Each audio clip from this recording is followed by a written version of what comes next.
નમસ્કાર, welcome to GSTV. રવિવારની ડિબેટમાં આપનું સ્વાગત છે દોસ્તો. કમ સપ્ટેમ્બરની ધૂન તો આપણે સાંભળી છે, ગમે પણ છે. હિન્દીમાં એની ચોરી અને કોપી પણ થઈ છે. કમ જૂનની ટ્યુન આપણે પરમ દિવસે સાંભળીશું. એનું કમ્પોઝિશન કેવું હશે, ગાયકો કેવા હશે, તમારી અપેક્ષા પ્રમાણેનું ગીત છે કે નહીં, કે ટ્યુન છે કે નહીં, એ તો એ દિવસે ખબર પડશે. સવાલ જે આજનો છે, જેમ કે આપ જાણો છો, 4 જૂન 2024 ખુલજા સિમસિમ, પેન્ડોરાનું બોક્સ ખુલવાનું છે દર વખતની જેમ. ચૂંટણીના રિઝલ્ટ્સ 1947થી આજ સુધી 75 વર્ષમાં કેટલીય સરકારો આવીને ગઈ. દરેક સરકાર મતદારોને રીઝવવા માટે તમામ પ્રકારના વચનોની લાણી કરે છે, ચૂંટણી ઢંઢેરા બહાર પાડે છે. 5 વર્ષ દરમિયાન કેટલાક વચનો જેન્યુઇનલી પાળે છે. 75થી 80% વચનો એ માત્ર ઇલેક્શન સુધી રીઝવવા માટેના હોય છે, બાકી દિવા સ્વપ્નો હોય છે, એ બાજુ પર મૂકી જાય છે.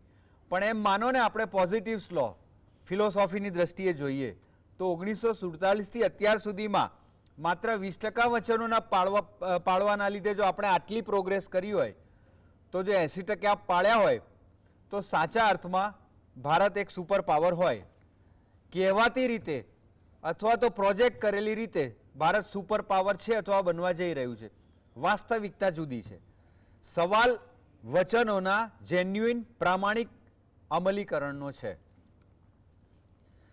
1948માં પહેલી સરકાર આવી પંડિત જવાહરલાલ નહેરુની.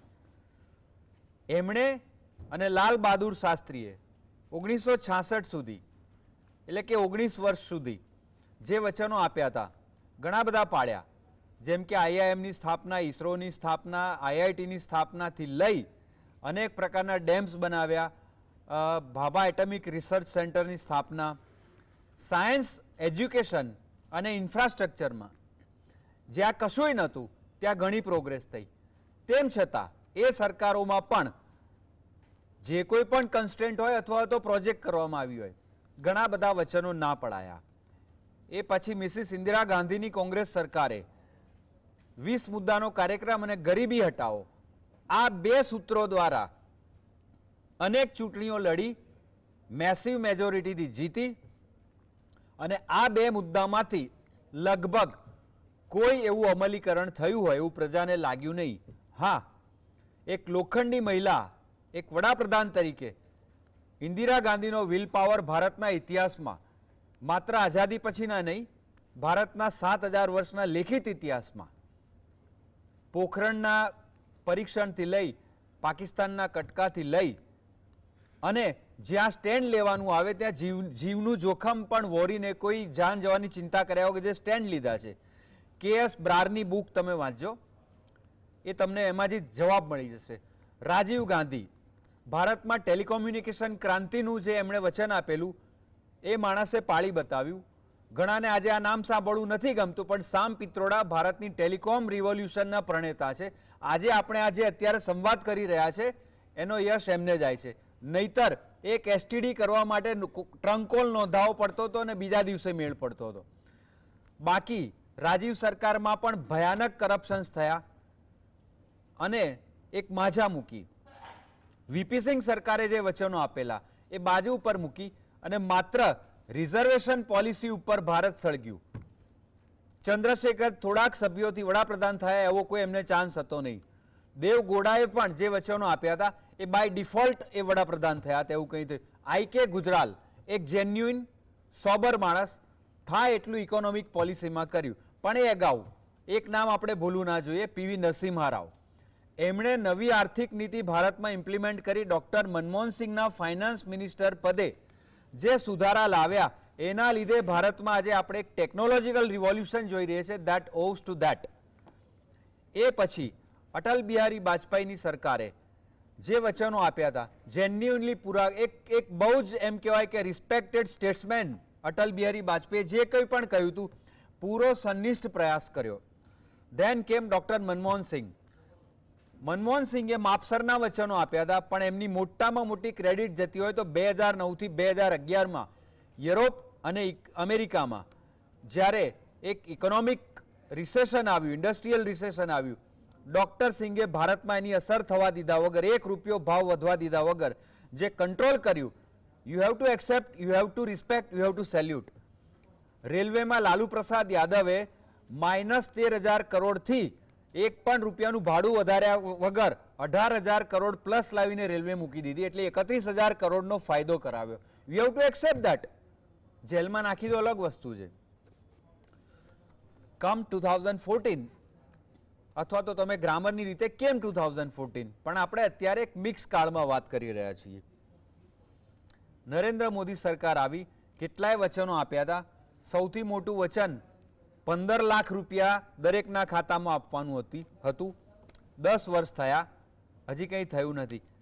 એ સરકારે પણ અનેક વચનો આપ્યા હતા. 2 કરોડ રોજગારીથી લઈ અને સ્વિસ બેંકમાંથી કાળું નાણું લાવવાથી લઈને તમામ મહિલાઓને 33% અનામત લોકસભામાંથી લઈ અને શૈક્ષણિક સંસ્થાઓથી સરકારી નોકરી. કેટલું થયું એનો હિસાબ તમારી પાસે જ, અમે શું કરવા કહીએ, બરાબર છે. પણ એ સરકારે 2019માં સત્તા ઉપર આવ્યા પછી જે મુદ્દે 30-40 વર્ષથી લડતા હતા, એ મુદ્દો જતો રહેવાનો જોખમ છતાં એના પોલિટિકલ અથવા જીઓ પોલિટિકલ ઇમ્પ્લિકેશન્સ આવનારા સમયમાં જે કોઈ પણ હોય, પણ એમણે પાળ્યું. 370મી કલમ દૂર કરવાનું અને રામ મંદિરનું, એ પછી તોફાનો ના થવા દીધા. આ પણ એક ક્રેડિટ છે, એ પણ કોંગ્રેસે સ્વીકારવી પડે.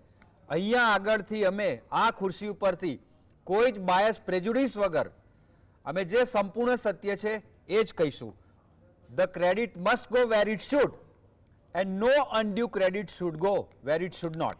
This are we. તો દોસ્તો, નવી સરકાર હવે બનવાની છે.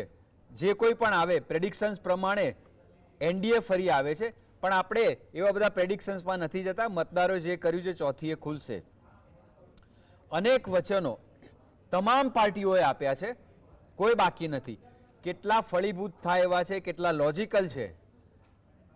અને આવા વચનો આપ્યા પછી જ્યારે પાર્ટીઓ ફરી જાય છે ત્યારે મતદારો કેમ ચૂપ રહે છે, અને ભવિષ્યમાં મતદારો માટે પાર્ટીઓ એકાઉન્ટેબલ કેવી રીતે બની શકે, વારંવાર આવી ચર્ચા કરવા છતાં કોઈ ફરક પડતો નથી. તેમ છતાં અમે આ વિષય ઉપર આજે ચર્ચા રાખી છે અને અમારી સાથે ઉપસ્થિત છે રાજકીય અને ઇકોનોમિક અને એન્વાયરમેન્ટ વિશ્લેષક મહેશભાઈ પંડ્યા, સામાજિક નિસ્બત, સ્ત્રીઓના હક્કો અને અનેક પ્રકારના ઇનિશિયેટિવ્સ ધરાવનાર રુઝાન ખંભાતા, જે 2 દિવસ પહેલાં અમેરિકાથી પાછા આવીને જેટ લેગ છતાં અહીંયા આવ્યા છે. દિલીપ પટેલ, સિનિયર જર્નલિસ્ટ, જે થોડી વારમાં આપણી સાથે જોડાશે. રુઝાન જી, આપનાથી જ શરૂઆત કરીએ.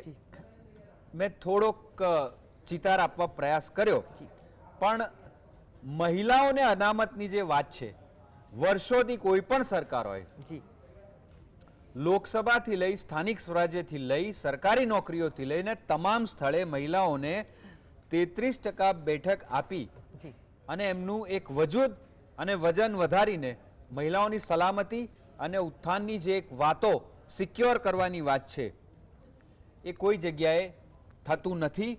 એ તો છોડો, કાર્યના સ્થળે એન્ટી હેરેસમેન્ટ કમિટી હોવી જોઈએ, એ પણ મોટા ભાગની જગ્યાએ છે નહીં, અને હોય તો પણ બહુ નામની અથવા તો ખુશામતખોર વ્યક્તિઓની હોય છે, બરોબર. હવે ગઈ સરકારે જે વચન આપ્યા હતા આ સંદર્ભમાં, અને હવે જે સરકાર આવે આ બાબતમાં, what do you want to C? સૌથી પહેલા તો જ્યારે આ મહિલા ન્યાય સમ બિલનું નામ હતું, સરસ નામ હતું, પણ in short it was for reservation of women reservation in Lok Sabha, અને ખાલી લોકસભા માટે જ હતું. અનફોર્ચ્યુનેટલી રાજ્યસભા અને જે પેલી કે કાઉન્સિલ કહેવાય ને, નારી સન્માન, હા, નારી સન્માન હતું ને, ઇન શોર્ટ લોકસભા માટે જ હતું. હવે એના માટે મારે, અમે જ્યારે બિલ આવ્યો અમે બહુ ખુશ થઈ ગયા, બધાએ બલ્લે બલ્લે બલ્લે કર્યું. પછી બિલ વાંચ્યું એટલે જેમ નોર્મલી ના બજેટમાં આપણે બલ્લે બલ્લે કરીએ અને પછી વાંચીએ એટલે ખબર પડે કે પાછળથી બધું શું છે. તો અમે જ્યારે વાંચ્યું ત્યારે ખબર પડી કે ભાઈ આ બિલ 2024 માટે છે જ નહીં. અને આ બિલ તો 2000 નેક્સ્ટ ક્યારે આવશે, જેવી 5 વર્ષ પછી આવશે એના માટે છે. અને એનામાં બી પાછા બધા ડિસ્ક્લેમર હતા. ડિસ્ક્લેમર એટલે એવા હતા કે ભાઈ તમારે પહેલા તો ડિલિમિટેશન કરવું પડશે, એટલે બધું આખું સેન્સસ થશે, જે આપણા આઈ થિંક 2011 કે છેલ્લું સેન્સસ ત્યારે થયું હતું, પછી મને ખબર નથી, એટલે થયું જ નથી. એટલે આખું કઈ સેન્સસ થશે ને પછી એમાં ડિલિમિટેશન એટલે નવી બાઉન્ડ્રીઝ થશે ને પછી બહેનોનું પછી બહેનોને શું કહેવાય રિઝર્વેશન મળશે.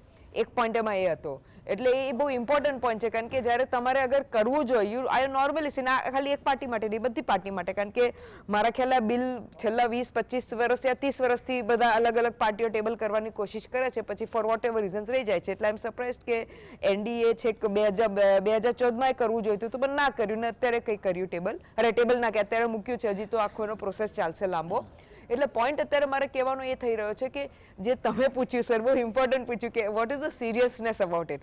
સો I really doubt the seriousness about it કે આનું અમલીકરણ ક્યારે થશે. કારણ કે યુ નો આઈ બિલીવ કે NDA is a party which believes કે આપણે ફાસ્ટ એક્ઝિક્યુશન કરીએ, જલ્દી રિઝલ્ટો આપીએ. યુ નો અલ્ટિમેટલી આ બિલ માટે બધી જ પાર્ટીઓએ બહુ પેલું પાછળવાળું વલણ બતાવ્યું છે.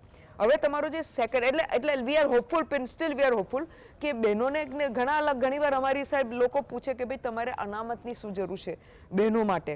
તો મારે એટલા માટે કહેવાનું છે કે તમે અત્યારે આપણી હાલત જુઓ, ઇન્ડિયામાં જ હાલત જોજો કે બધા રાજ્યસભા લોકસભા બંનેમાં, એકચ્યુઅલી રાજ્યસભા માટે આ બિલ નથી, ખાલી લોકસભા માટે છે, પણ તો બી જસ્ટ કહેવા માટે કે બંનેમાં બહેનોની ખાલી 14% યા 14 યા 15%ની એ છે, શું કહેવાય હાજરી છે. અરે હાજરી એટલે they are in the sorry thank you પ્રતિનિધિત્વ આટલું જ છે. ત્યારે તમે પાકિસ્તાન જોશો, કારણ કે આપણને બધાને પાકિસ્તાનનો પ્રેમ વધારે, એટલે એક્ઝામ્પલ આપવા માંગુ છું.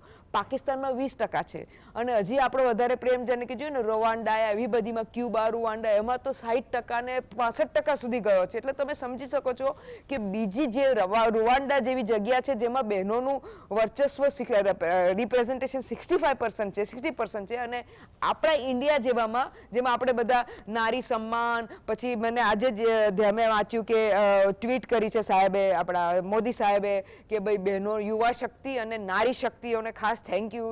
હવે જ્યારે આપણે શક્તિ એમને કહીએ છીએ અને એમને અનફોર્ચ્યુનેટલી રિપ્રેઝન્ટેશન નથી આપતા, જરૂરત એટલા માટે આ બિલની છે. કારણ કે લોકો જ્યારે પૂછે છે ને એટલે મને યાદ કરાવી દેવા દો કે લોકોને કેટલા માટે જરૂરત છે.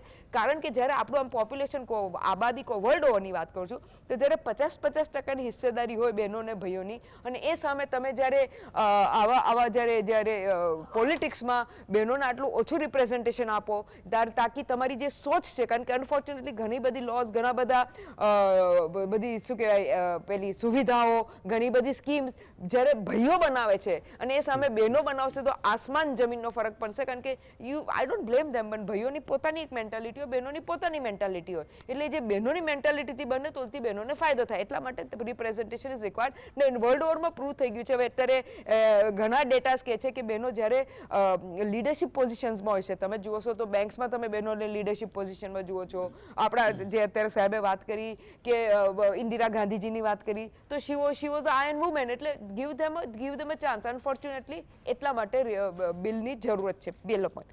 બીજો પોઈન્ટ સાહેબ તમે બહુ સરસ પૂછ્યો કે જે સેક્સ્યુઅલ હેરેસમેન્ટ, એને કહેવાય prevention of sexual harassment at workplace. આની જરૂર એટલા માટે પડી કારણ કે એના ઘણા ડેટા કહે છે કે ભાઈ બહેનોને ફરગેટ એ લોકોનું ઇન્ક્રીમેન્ટ થાય, યા જે પેલી કહે છે ને ગ્લાસ સીલિંગ, અમે વર્ડ યુઝ કરીએ છીએ કે બહેનોને ઉપર એક લેવલ પછી જવા જ ના દેવા દે. એના પર અત્યારે આપણે આવીએ નહીં, પહેલાં આપણે પ્રિવેન્શન ઓફ સેક્સ્યુઅલ હેરેસમેન્ટની વાત કરીએ તો અમારી પાસે એવા ઘણા એક્ઝામ્પલ છે કે જેમાં બહેનોને સેક્સ્યુઅલ હેરેસમેન્ટ થઈ રહ્યું છે વર્કપ્લેસમાં. એના માટે ગવર્મેન્ટે એક લો કર્યો અને ગાઈડલાઈન એ આપી, લો કર્યા પછી કે ભાઈ તમારે બધે 10 લોકોથી વધારે હોય તમારી ઓફિસમાં, બહેન હોય કે ભાઈ હોય, કોઈ બી હોય, તમારે એક કમિટી કરવી જોઈએ. પણ અનફોર્ચ્યુનેટલી જેમ તમે કહ્યું ઇમ્પ્લિમેન્ટેશન નથી થતું. હવે આની વધારે ડિટેલ્સ હું નેક્સ્ટ ક્વેશ્ચનમાં કરીશ, પણ એ કહી દઉં સાહેબ કે મેં પોતે જ્યાં એસોસિએશન હોય ને બિઝનેસ એસોસિએશન્સ, ત્યાં મેં પોતે વાત અત્યારે ને હું 1 વર્ષ પહેલાની વાત કરું છું કે મેં કહ્યું હતું કે સાહેબ આપણે આવું કરવું જોઈએ, આપણે થોડું ઇમ્પ્લિમેન્ટ કરવું જોઈએ. કારણ કે બિઝનેસ એસોસિએશને બી પોતાને ત્યાં કરી શકે, તો મને આમ કહે કે રુઝાન રહેવા દે ને. એટલે you can understand the mentality. મારે આ કહેવું હતું. જી સર. અને રુઝાન, એ પછી એ પણ વાત કરીશું કે જ્યાં આવી કમિટી છે, જ્યાં આવા કોઈની સામે ફરિયાદ થઈ છે, એમાંના કોઈની સામે સ્ટર્ન એક્શન લઈને એને ઓફિસની બહાર લઈ જઈને ઊંધો ઊભો રાખીને તગેડી મૂક્યો હોય, એવા કોઈ એક્ઝેમ્પલરી દાખલાઓ બન્યા છે જી, જી. એ પણ આપણે I'll વાત come to that. કરીશું. Thank you. Yeah, sure. મહેશભાઈ, તમે લગભગ 40 વર્ષથી પોલિટિકલ ચિત્રને જોયું છે, એનાલાઇઝ કર્યું છે, એનું એનાલિસિસ પણ કર્યું છે બહુ ડિટેલમાં. આટલા વર્ષોમાં તમને યાદ હોય એવા ચૂંટણી વચનોના યાદગાર જુમલાઓ આપવામાં આવ્યા હોય અને એકે પાળવામાં ના આવ્યા હોય, અને પ્રજાનું મૌન આવા વચનોમાં વચનો આપનારની નૈતિકતા અને એકાઉન્ટેબિલિટી, એના થોડા દાખલા અને હવે શું થવું જોઈએ એના વિશે સહેજ વાત કરજો. એટલે જ્યારે બહુમતીથી સત્તા મળતી હતી ત્યારે ક્યાંક પડાતા હતા, પણ પછી જ્યારે ગઠબંધનની સરકારો શરૂ થઈ, એ યુપીએ હોય કે એનડીએ હોય, અને એમાં એક સરસ બહાનું મળી જતું હતું કે ભાઈ અમારો મિનિમમ એજન્ડા હતો, એમાં અમારી પાસે બહુ બહુમતી નથી. જેમ કે આ વખતે માનો કે કોંગ્રેસે ઢગલાબંધ વચનો આપી દીધા. હવે માનો કે સત્તા પર આવે તો બધા પક્ષોનું જોડાણ છે, તે વચનો પડાય કે ના પડાય એક ડાઉટ એટલા માટે કે બીજા પક્ષો સંમત ના પણ થાય તો એવું છટકી જાય. જેમ કે એનડીએમાં પણ પહેલાં એવું જ હતું કે તો 370 હમણાં થઈ, એની પહેલાં એને સત્તા મળી જ હતી, રામ મંદિરની પણ વાત હતી ને બધું, પણ એ થતું ભાઈ અમે તો માનીએ છીએ, એમાં અમારી પાર્ટી માને છે, પણ અમારી સહયોગી પાર્ટીઓ આમાં માનતી નથી, અમને સત્તા નથી આપતી. જેમ કે આ વખતે પણ જે પ્રચાર થયો એમ કે અમારે કેમ 400 કે પાર જોઈએ છે, કારણ કે અમારે 1 2 3 4 5 કરવું છે ને એટલા બધા આવું બોલાય બી નહીં, કારણ કે આ બિન સાંપ્રદાયિક દેશમાં આવી બધી વાતો કરવી એ ખરાબ લાગે, અને આવા મંચ પરથી બોલવું બી ખરાબ લાગે, ઉચ્ચાર કરવું પણ એટલા ગંદા બધા મેસેજ આવતા હતા કે અમારે આને આમ કરવું છે ને પેલાને આમ કરવું છે, એટલા માટે અમારે 400 ને પાર જોઈએ છે. એટલે એ જ્યારે નથી હોતી ત્યારે પછી નથી કરતા. પણ છેલ્લા 10 વર્ષની જ વાત એટલા માટે કરવી પડે કે અગાઉની વાત તો તમે ઘણી સારી રીતે કરી કે ગરીબી હટાવવાનું સૂત્ર બહુ ચાલ્યું, લાંબો સમય ચાલ્યું, પણ એ થયું નહીં, અને પ્રયત્નો ચોક્કસ થયા પણ થયું નહીં. ગરીબી હટાવવાનું સૂત્ર ઘણો લાંબો સમય ચાલ્યું. પણ માનો કે અત્યારે જ વાત કરીએ કે ભાઈ મહેંગાઈ કી મારનું સૂત્રથી સરકાર આવી અચ્છે દિન, પણ એવું કંઈ થયું નહીં, અને પ્રજા યાદ રાખે પહેલાં બીજા બધા મુદ્દા આવી જાય, એ પછી પાકિસ્તાન, ચાઇના, ભારત, એટલે બીજા બધા દેશો સાથેના યુએનમાં ડંકો વાગી ગયો, એની પહેલાં તો યુએનમાં કંઈ થતું જ નહોતું 2014 પહેલાં તો. એટલે એ જે આખી વાત ભૂલાઈ દેવામાં આવે છે. ડોલરનો ભાવ જે હતો ત્યારે એ વખતની સરકારમાં ભારતની એમ કે નબળાઈ હતી, ભારતના વડાપ્રધાનની નબળાઈ છે, એટલે ડોલરની સાપેક્ષે રૂપિયો ગગડી રહ્યો છે. પણ અત્યારે આંતરરાષ્ટ્રીય પરિસ્થિતિ એવી છે એટલે નથી થતું, એટલે અમારો કોઈ દોષ નથી. કાળા નાણીની પણ તમે સરસ વાત કરી કે માનો કે સત્તા પર એ વખતે કહ્યું કે અમે કાળું નાણું લઈ આવીશું, અને ચોક્કસ સત્તા પર આવ્યા એટલે સુપ્રીમ કોર્ટના આદેશથી 15 દિવસમાં જસ્ટિસ એમ્બી શાહ કમિશન પણ બન્યું બ્લેક મનીનું, પણ એ 10 વર્ષ આખા પૂરા થયા, પણ એ એમ્બી શાહ કમિશનનું શું થયું એ કંઈ ખબર નથી. અને બ્લેક મની એ સ્વિસ બેંકમાંથી આવ્યા કે ના આવ્યા કે શું થયું, 15 લાખ તો ભૂલી જાઓ, એની કાંઈ આપણને બહુ ખબર નથી. દાઉદને તો અમે એમ કે પેલા લવ લેટર લખતા હતા પી ચિદમ્બરમ, એમ ના ચાલે, અમે 100 દિવસમાં હાજર કરીશું, પણ દાઉદ ભૂલાઈ ગયો, પણ બીજા બધા મુદ્દાઓ આવી ગયા. એટલે રાજકીય પાર્ટીઓ એ માત્ર આ જ રાજકીય પાર્ટી શાસક પક્ષ એવું નહીં, મોટાભાગની રાજકીય પાર્ટીઓ વચનો આપીને ફરી જાય ને પછી એવા બીજા બધા મુદ્દા લઈ આવે કે જેથી પ્રજા ભૂલી જાય. પણ એવું નથી કે પ્રજા સાવ મૂર્ખી પણ છે. આપણા ત્યાં લોકતંત્રમાં ગફલાબાજી પણ બહુ ચાલે છે. એટલે આમ કોઈ ચૂંટાઈ આવે ભારે બહુમતીથી એટલે લોકચાહનાથી ચૂંટાયા એ વધારે પડતી અતિશયોક્તિ, વાસ્તવિકતા જુદી જ હોય છે. કારણ કે આપણે ત્યાં કેટલાક મતદારોને મત આપવા નથી દેવામાં આવતા, કેટલીક વખતે મતદારોની અજ્ઞાનતા હોય છે, એટલે એ મતદાન આપવા પોતે જાય પણ ખરેખર મત કોઈ બીજું જ આપતું હોય છે, અથવા એમની ગેરહાજરીમાં પણ મત અપાઈ જવાના દાખલા હોય છે. એટલે જો કોઈ આમ ભારે બહુમતી જીતી જાય તો એમ કહેવાય કે ના સરકારની સિદ્ધિઓના લીધે જીતી જાય છે, એવું નથી હોતું. પણ પ્રજા ભોળી તો નથી જ, પણ બીજી બાજુ એવું થાય છે કે પ્રજાને એવું થાય કે આ બધી જ પાર્ટીઓ સરખી છે, તો તમારે શું કરવાનું. એટલે પછી જેને એમ લાગે કે ના ઠીક છે સ્થિર સરકાર આપશે અથવા બીજું આપશે, અથવા તો એવું પણ થાય કે વિકલ્પ નથી. એટલે વિકલ્પ નથી એટલે શું, આમ એવું કહેવાય કે ભાઈ આ ધરતી એ કંઈ નોંધારી નથી. અને સાદી ભાષામાં ગુજરાતી ભાષામાં કહેવત છે કે ચોરાનું ક્યારેય નખો જ ના જાય, ઇન્દિરા ગાંધી હતા ત્યારે પણ એવું કહેવાતું હતું કે ઇન્દિરા ગાંધી નહીં હોય તો શું થાય, શું થશે, પણ દેશ ચાલ્યો.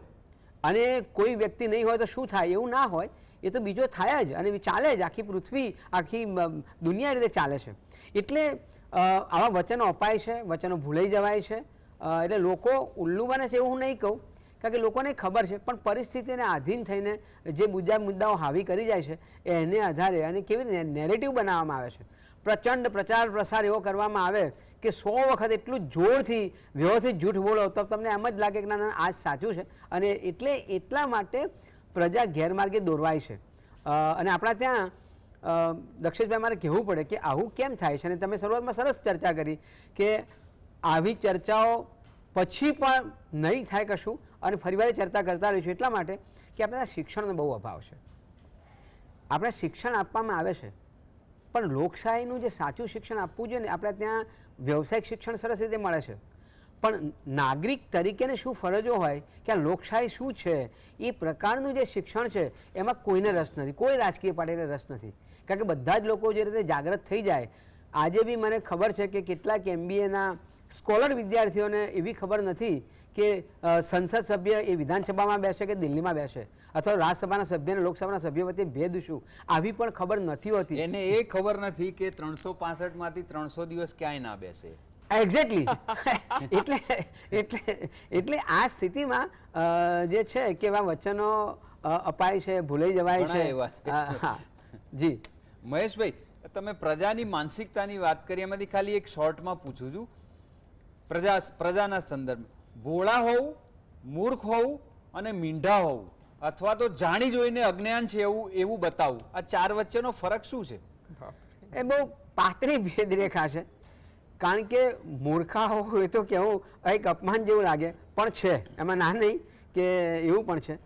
પણ બીજી બાજુ આ લોકશાહી દેશમાં સારું. હવે બીજો એક સવાલ મહેશભાઈ, તમારું ઇકોનોમિક સારું છે, બેન્કિંગ સારું, મને કઈ બહુ ખબર પડતી મને બહુ સારું નથી, હું બી એક એન્જિનિયર છું, પણ બહુ સારું તમને પૂછું કે 2014માં 15 લાખ રૂપિયા દરેકને આપવાનું જે વચન હતું, 10 વર્ષમાં એની FD મૂકી હોય તો કેટલા 30 લાખ થયા હોય અત્યારે? થાય, ચોક્કસ થાય, ધેટ્સ ઓલ. બિલકુલ થાય. હવે 30 લાખ થયા. એ નવો જુમલો. ચલો રુઝાન, જી જી જી. સ્ત્રી ઉપરના અત્યાચારના, રેપ સહિત, મારપીટથી લઈને દહેજ સહિતના ખતરનાક કેસીસ જે રાજકીય નેતાઓ, સંસદ સભ્યો ઉપર છે, જી કાં તો એવાઓને તમામ વિરોધ વચ્ચે સ્થાનિક પ્રજાના ભયંકર આક્રોશ અને ગુસ્સા વચ્ચે ફરીથી ટિકિટ આપવામાં આવી છે. અને જ્યાં એવું લાગ્યું કે બહુ ભયંકર નુકસાન થશે, આમાં હવે ટિકિટ કાપ્યા વગર ચાલે એવું નથી, ના છૂટકે. બાકી આ મહાન અવતારી દેવતા તો અમારા બહુ સન્માનનીય કહેવાય, એને બાજુ પર મૂકીને કુટુંબમાંથી કોઈને ટિકિટ આપવામાં આવી છે. એનું એ જ થયું. જી જી. આવા ઘણા બધા કેસીસ આટલા 75 વર્ષમાં નોંધાયા છે. હું NDA કે ભાજપની વાત નથી કરતો, ઇવન UPA એ પહેલા કોંગ્રેસમાં પણ હાર્ડકોર ક્રિમિનલ્સને અપાતી હતી. બિલકુલ સાચી વાત છે. આવા જે દાખલાઓ છે, કયા એક્ઝામ્પલ્સ આ લોકો સેટ કરવા માંગે છે? સર, તો કોને રોલ મોડેલ બનાવવા માંગે સર, છે? આ બહુ અનફોર્ચ્યુનેટ વાત છે. કારણ કે મને હજી યાદ છે કે જ્યારે 2014માં NDA આવી ત્યારે આપણને બધાને બહુ એવી અપેક્ષા હતી કે ધેર વિલ બી ચેન્જ. એટલે ચેન્જ એટલે તમે કયો ચેન્જ એક્સપેક્ટ કરો છો? Other than that 15 lakh the change we expect કે ધીસ ટાઈપ ઓફ ચેન્જીસ, કે ભાઈ તમે એવું બિલ પાસ કરાવો કે ભાઈ આટલા અગર કેસીસ હોય, ચાર્જ શીટેડ હોય. કારણ કે ADR એક છે, NGO છે, એની પાસે ડેટા છે, એને ડેટા મૂક્યો છે કે ભાઈ 60 થી 65% જે આપણા પ્રતિનિધિઓ છે એ લોકો they have got serious charges against them. અને સિરિયસ ચાર્જીસ એટલે કેવા કે ભાઈ મર્ડર, રેપ, આવા ચાર્જીસ, નોટ જસ્ટ કે ભાઈ ચોરી ચકોરી કરી એવા ચાર્જ નહીં, અહીંયા પેલું શું કહેવાય, પેલો કંઈક જઈને ભાઈ કંઈક ધમાલ કરી એવા ચાર્જીસ નહીં, પણ ચોરી ચકોરી, મર્ડર એવા ચાર્જ, રેપ ને એવા ચાર્જીસ. તો કહેવાનો હેતુ એ છે કે અનફોર્ચ્યુનેટલી વી આર એક્સપેક્ટિંગ કે એવા બિલ પાસ થાય એટલે તાકી આવા લોકોને સ્ટોપ કરાય કે બે લોકો આપણા જેમ પોલિટિકલ. કારણ કે અલ્ટિમેટલી આજની તારીખમાં આપણે નથી કહેતા કે ભાઈ મારે કોઈ કંપનીમાં કંપની ચલાવવી હોય, CEO બનવું હોય, જોબ લેવી હોય, તો મારે એના માટે એક લેવલની એ જોઈએ, શું કહેવાય, એડ્યુકેશન જોઈએ. પણ અનફોર્ચ્યુનેટલી આપણા પોલિટિક્સમાં એવું કશું છે જ નહીં. તમે અગર આખો ડેટા કાઢ્યો હતો વચ્ચે પાછો, તો આ વખતના ડેટામાં એવું આવે છે કે ભાઈ લોકો 10th પાસ છે, 12th પાસ છે, મેજોરિટીલી એન્જિનિયર ટાઈપ લોકો યા ડોક્ટર ટાઈપ લોકો એવા તો બહુ ઓછા છે જે લોકોએ ધે ફિલ્ડેડ ધેમસેલ્ફ અને અહીંયા ઇલેક્શન માટે. એટલે કહેવાનું હેતુ એ છે કે અનફોર્ચ્યુનેટલી ભણેલા ગણેલા લોકો નથી આવતા, કારણ કે આપણા ત્યાં કદાચ એવું ગેરસમજ છે કે ભાઈ પોલિટિક્સમાં ભણવાનું નથી જોઈતું, જે એકચ્યુઅલી ખોટી વાત છે. કારણ કે અગર કંઈ બી કામ કરવા હોય તો there are certain type of શું કહેવાય નોલેજ રિક્વાયર્ડ. એટલે તમે કહો કે 4 માણસ રાખીને નોલેજ આપી દે તો no, it is that is not important. તમે જોશો મોટી મોટી કંપનીઓના બી મેં જોયા છે ઘણા સીઈઓ લેટેસ્ટ આ વર્લ્ડ ઓવરમાં જોયું છે કે જે કોલેજ નથી કરતા અને મોટી કંપની ચલાવે છે. એ વાત સાચી છે, એમાં કોઈ ના નથી. કોલેજ નથી કરતા પણ કોલેજ સુધી તો ભણ્યા છે ને. મારો કહેવાનો હેતુ એ છે 10th યા 12th પાસ નથી, એટલે કહેવાનું હેતુ એ છે કે તમારી એક લેવલની આવડત હોવી જોઈએ, પણ અનફોર્ચ્યુનેટલી નથી. એટલે આ જે ગુનેગારો છે, ગુંડાઓ છે, હવે નાઉ what is that, there is muscle power and money power. કોઈ બી દેશમાં જ્યારે મસલ પાવર અને મની પાવર બોલે એનો મતલબ કે it is a negative thing. તમારી એથિક્સ બોલવા જોઈએ, તમારા મોરલ્સ બોલવા જોઈએ, તો તમારું દેશ ઇન્ક્લુઝિવ ગ્રોથ થાય. ઇન્ક્લુઝિવ ગ્રોથ એટલા માટે કહું છું કારણ કે આપણે ડેટા છે, અગેન હું ભૂલી ગઈ આનો, જે બી છે એક બહુ મોટા એનજીઓનો ડેટા છે કે જે ઓક્સફાર્મનો, થેન્ક યુ, કે જે અમીરો અમીર થઈ રહ્યા છે ને ગરીબો ગરીબ થઈ રહ્યા છે અને હજી વધી છે. તમે જે કહેતા હતા સાહેબ ગરીબી હટાવો, પણ ગરીબી કઈ રીતે હટાવો? કારણ કે જ્યારે અમીરો અમીર થાય ને ગરીબ હજી ગરીબ થાય તો ઉલટું એ ભેદરેખા બ્રિજ જે શોર્ટન થવો જોઈએ એ વાઇડન થઈ રહ્યો છે. એટલે અલ્ટિમેટલી આજની તારીખમાં આઈ એક્સપેક્ટ, ભલે કોઈ મેનિફેસ્ટોમાં નથી લખ્યું, પણ આઈ એક્સપેક્ટ કે બધી પાર્ટીઓ મળીને, કારણ કે મને હજી યાદ છે કે જ્યારે એ લોકોની સેલેરી રાઇઝ કરવાની, તમે જે કોઈ 65 દિવસ કામ કરે છે સાહેબ, 65 દિવસ બી કામ નથી કરતા, એ અત્યારે આપણે બાજુમાં મૂકીએ, પણ જે એ લોકોની સેલેરી રાઇઝ કરવાની ત્યાં બધા પોતાના નેતા હોય ત્યારે બધાએ યસ કરી નાખ્યું. પણ જ્યારે જે બહેનો કે જનરલ બી જે બી પ્રોબ્લેમ છે એ લોકો માટે એ લોકો they do not come together. એટલે આ અગર આવું કોઈ બિલ પાસ થાય તો સારી વાત છે. તમારો જે સેકન્ડ ક્વેશ્ચન હતો સાહેબ, કમિંગ બેક ટુ કે જે બહેનો રિલેટેડ, કેમ હું બહેનો રિલેટેડ, તો બધાને ઘણી વાર થતું છે કે આ બહેનો કેમ કરે છે, પણ સાહેબ બહેનો એટલે કરવી પડે છે કારણ કે 50% ઓફ ધ પોપ્યુલેશન છે.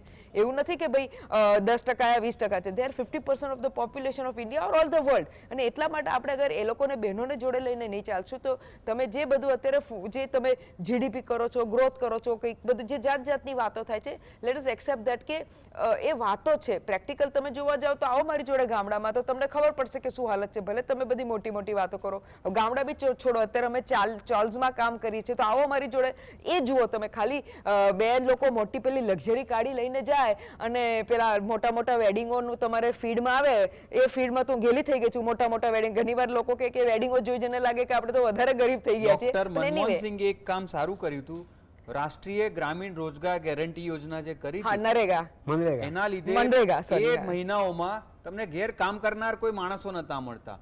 યુ હેવ ટુ એક્સેપ્ટ, બીજેપીએ બી એક્સેપ્ટ કરવું જોઈએ કોઈની ટીકા કર્યા વગર. ના, મનરેગાથી લોકો વધારે આગળ ચલાવ્યું હતું વચ્ચે, અત્યારે ના. હવે કમિંગ બેક ટુ સાહેબ તમારો પેલો જે બીજો, એટલે આ પોઈન્ટ થઈ ગયો. બીજો ક્વેશ્ચન તમે જે મને પૂછ્યો તો પેલા સેક્સ્યુઅલ હેરેસમેન્ટમાં, સાહેબ તમે 100% સાચા છો કે જ્યારે અમે ઇનિશિયલી, તો હવે થોડું ઓછું થયું છે, let me accept that also, પણ ઇનિશિયલી જ્યારે અમે કમિટીઝમાં બેસતા હતા ત્યારે એવું નથી, હું ભાઈ બહેનનો મત, કારણ કે આ જે લડત છે ભાઈ બહેનની નથી. હંમેશા કહું છું આ લડત અચ્છાઈ ને બુરાઈની છે. તો કારણ કે જે ત્યાં મોટો જે પ્રિસાઇડિંગ ઓફિસર, પ્રિસાઇડિંગ કહેવાય, જે મેઇન ચેરમેન પર્સન કહેવાય કમિટીમાં, એ બેન હોવા જોઈએ.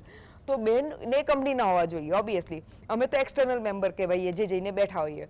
તો આ એ જ મેન્ટાલિટી છે કે અમારી કંપનીનું નામ બગડશે, અમારું ઓર્ગનાઇઝ, એટલે એ લોકો ડ્રાસ્ટિક યા સ્ટ્રોંગ સ્ટેપ્સ ના લે. ભલે પેલા કર્યું હોય, સેક્સ્યુઅલ હેરેસમેન્ટ કર્યું હોય, પ્રૂવ બી થતું હોય, પણ ના લે કે અમારે ઓર્ગનાઇઝેશન નામ બગડશે. એટલે અમારે લડવું પડે, કેવું પડે, ના મનાય, કારણ કે અમારી એટલો પાવર ના હોય, કારણ કે એ લોકો 4 જણ હોય ને અમારા જે એક્સટર્નલ વાળા એક બેઠા હોય, તો અમે કે અમે મિનિટ્સમાં મૂકશું કે ભાઈ અમે લખી દઈએ, એ અમારી રાઈટ છે કે મિનિટ્સમાં કે ભાઈ વી આર અગેન્સ્ટ ધીસ, આ ખોટું થયું છે, બ્લા બ્લા બ્લા બ્લા બ્લા. એટલે એ રીતે સાહેબ અમે લડત આપી છે ને અનફોર્ચ્યુનેટલી ઘણીવાર અમને એમાં ફાયદો, એટલે ન્યાય મળ્યો બી છે ને અનફોર્ચ્યુનેટલી ઘણીવાર નથી બી મળ્યો. કારણ કે after putting in the minutes જ્યારે આગળ જાય, કારણ કે અમારું તો કામ થઈ ગયું, અમે ઇન્વેસ્ટિગેશન કર્યું, કહી દીધું ને લખીને મૂકી દીધું, પછી એ જાય જે મેઇન કંપનીના માણસો એની પાસે જાય ને એઝ પર રૂલ બુક કામ થતું હોય. તો અનફોર્ચ્યુનેટલી સાહેબ એ રીતે અમે નથી ન્યાય અપાઈ શક્યા. પણ યસ, હવે થિંગ્સ આર ચેન્જિંગ અને પીપલ આર અન્ડરસ્ટેન્ડિંગ કે sexual harassment at workplace is bad for their company. બીજું રૂઝાન એ થયું છે કે પહેલા જે સ્ટ્રેટ એડવાન્સીસ કરતા હતા ને, એ લોકો પણ હવે બહુ શાતીર અને સ્માર્ટ એડવાન્સીસ કરે છે. એટલે you have two counter it. જે રીતે ક્રિમિનલ્સ એડવાન્સ થાય છે ને, એ રીતે એને ટ્રેક કરનાર પણ સિસ્ટમ પણ એડવાન્સ થવી જોઈએ. એટલે દોસ્તો, આ ચર્ચા તમે સાંભળી તમે તમારી રીતે વિચારજો. કન્ક્લુઝનમાં કંઈ જ કહેવાનું નથી. Only one line. Best of luck after 4th June. Good night. C you.